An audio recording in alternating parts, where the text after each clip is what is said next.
Dziko ndipo niwa yangu, dziko ndipo niwa yangu, dziko lino laiva ino kujana jogo ndipo ni dziko lakusaya mfiti ndikakhale ine ndipo ni dziko lakusaya mfiti ndikakhale ine mundiuze ine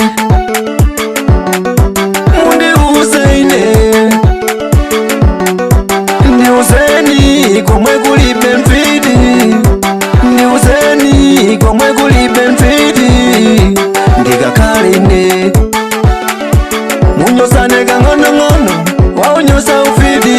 mutukanisane pang'ono waunyosa ufiti mbola ungatukubva fala kuti wepo nikupata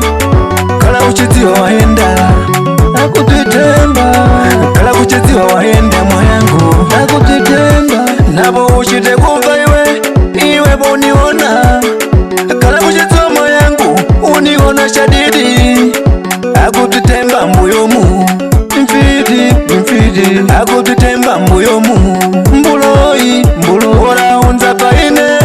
mimba mwangu mukumonya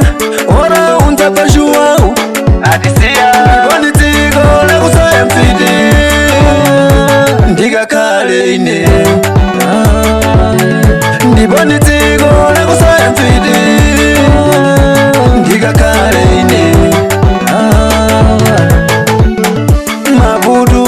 mfiti zilipo asaya partini ya usaya mfiti kugaza mfiti zilipo asaya partini ya usaya mfiti inyambani mfiti zilipo asaya partini ya usaya mfiti kutete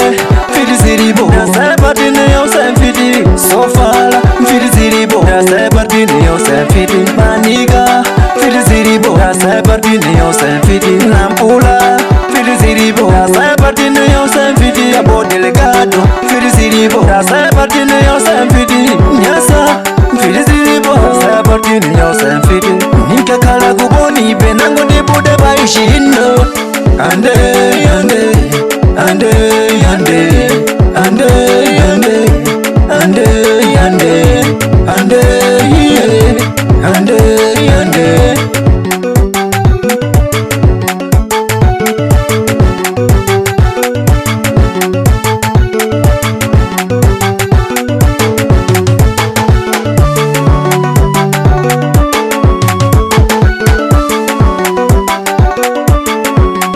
ndiponi dziko lakusaya mfiti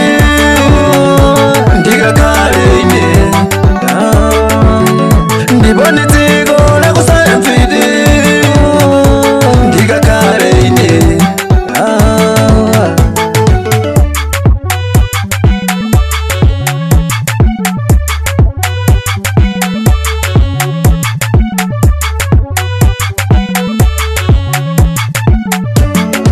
Charba kutambara asatule